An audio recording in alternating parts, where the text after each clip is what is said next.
Good morning and happy Thanksgiving. I'm Corey and I appreciate you stopping by my channel. Last time I made this advent calendar card, I had said that I would include dimensions and I had, for the small priority mailbox in case you were wanting to mail it, priority mail, and I'd forgotten to do that. So I thought I'd show you this journal real quick, which actually fits that size box. And somebody had asked me how exactly I made it, so I'll go over that super quick. I'm not going to actually make it here, but I'll show you what I did. So the dimensions on this are 8 1/4 by 5. So, and in order to make the pages, I used 8 1/2 by 11 cardstock. All I did was fold it in half and score it, and then cut it a little bit off the top to 8 1/4 and cut a little bit off the side to 5. Then I put the pockets, glued the base of the pockets on, and the dimension on the pockets was 2 1/2 by 6, so that I had a 1/2 inch on each side to roll it around, because you need this little bit of a gap, or a gusset, I guess you want to call it, on the side here in order to fit the candies, the peppermint bark in. So glue those down, sew them down if you want, but you certainly don't have to. And then if you're going to put a pocket on the back like I did, put your pocket or pockets or whatever you want to do with the back. And then, you know, obviously sew them single-sided like this. And then when I put it into the spine, what I did is I marked, well, this one's a kind of a combination. I haven't put it together yet, but I'm going to show you how you could use 8 1/2 by 11 paper for this. So I marked these at 1/4 inch, and then I just lined these up and used my purple tape. So you can see here on the cover, well, maybe you can see on the cover, I went every 1/4 inch. I haven't cut this one down. I just folded it. Went every 1/4 inch and just used my sewing machine and sewed it right in. And then I went a 1/4 inch and sewed the next page in. And then I went a 1/4 inch and sewed the next page in. So all of my pages are right in here. Now I deliberately did this last one because this is a little bit different, closer, because of what I wanted to do with this book. You could just use the 4 pages that you need for the advent calendar portion of it. So it takes 4 pages to do the candies. You don't have to do that 5th page with treats or what have you, or cards or notes or whatever you want to include. So then I would do it instead of 1 1/2 inches, I would do it 1 1/4 inches so that you're evenly spaced 1/4 inch all the way in for your spine. This one is for a swap. So I wanted to include the swap pieces inside. This is kind of like a house or an envelope for the swap pieces. So you would need, if you were wanting to do exactly what I did, you would need 5 pieces of 8 1/2 by 11 for the pages. If you didn't want this back page, you just need 4 pieces. Then you fold them in half, cut them down, sew the pockets on, and put it in. I used a 12 by 12 piece of cardstock for the cover, and then scored it with 1.5 inches in the middle and then 5 inches on each side. But if you don't have 12 by 12, you can use 8 1/2 by 11. So this is an 8 1/2 by 11 piece that I cut down to 8 1/4.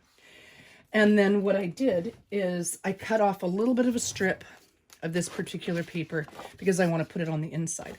And then I used another section of the cardstock that I used for the pages and cut it down so I can piece it together, basically.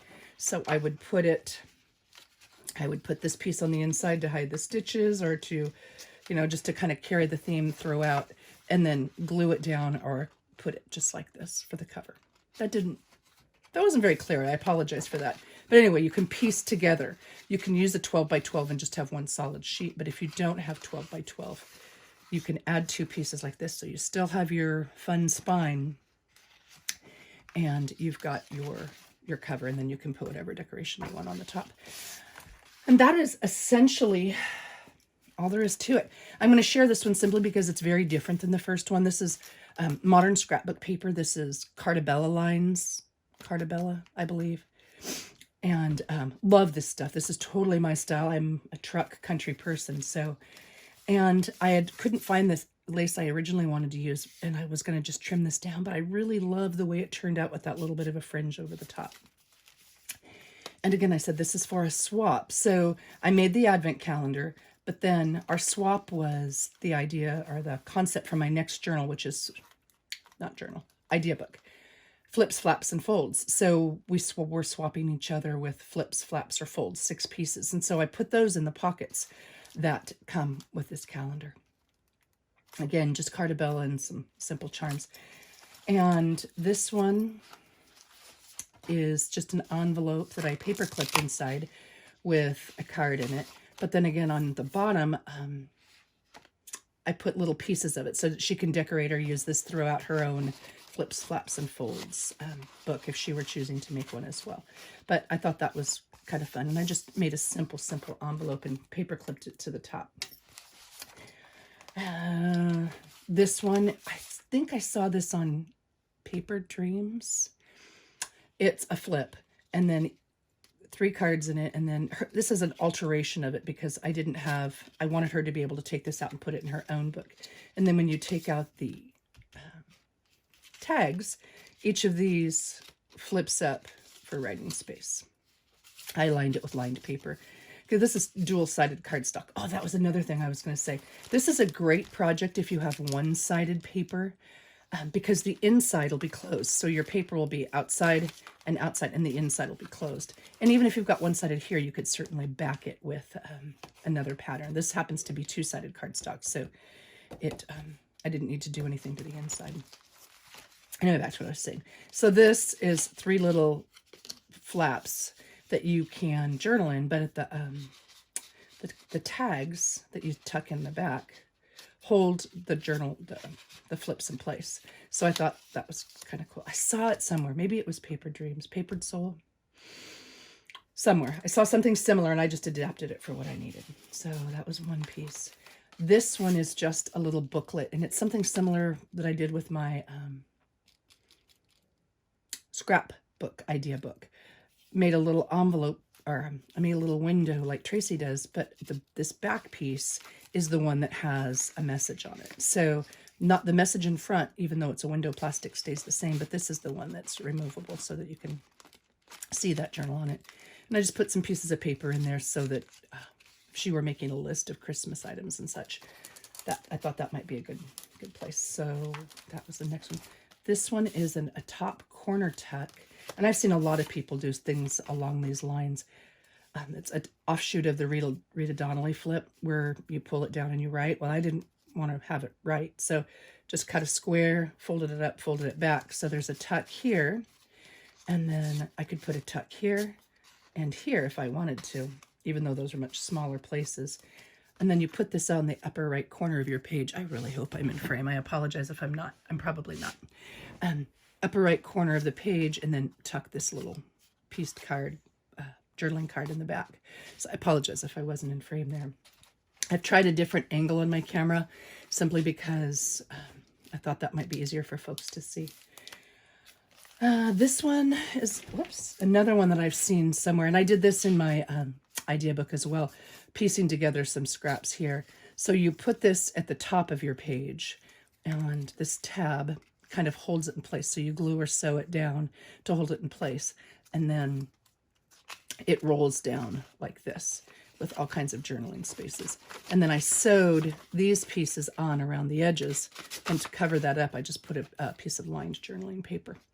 So it just folds back up like that, and it glues. This piece would glue back down on your page. And again, this would be the little tab at the top. You could glue or sew it to hold it in place. This is just Christmas gifts and a card. I put some forever stamps in there because everybody runs out of stamps at Christmas. This one is that Tracy Fox. She did one like these, and I love making them. They're a lot of fun. Just different scraps of paper that you can tear or cut and use inside the book. And then the back, it flips. It sits over the top of the page. So if this were a regular journal, it would be like this. It would sit over the top of the page. So there'd be decoration on this side and on this side. And it's just got a couple of pieces of offcuts in the little pocket, tuck spot pocket that's on the back. She can also, again, use if she's making a Christmas kind of a journal. And then another piece of Christmas music type paper that goes right in here.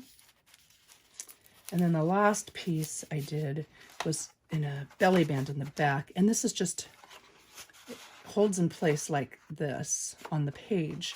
But then when you open it up, it's just a trifold with some little pockets or tuck spots on the side with tags. And then more writing paper to make lists or notes or whatever regarding Christmas. So it's not too bulky, which I really like. And it's kind of a fun little flip flapper fold. And then it goes back in, and it's got a built-in handle to hold it in place. And that's it. So I'm hoping you all have a wonderful Thanksgiving. And if you are a Thanksgiving crafter, that maybe making an advent calendar would be kind of fun for you. One thing I did forget, and I apologize, these are just stickers. I punched out these tags, and I used, I think they're Kaiser Craft, several-year-old stickers, and just glued the stickers down on the tags, inked around the edges and put them on that way. I did the same thing with a little bit of a scrap in the back to hold it over the pocket.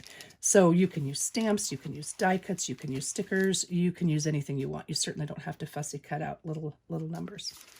All right, have a blessed holiday, and thank you for watching. Bye.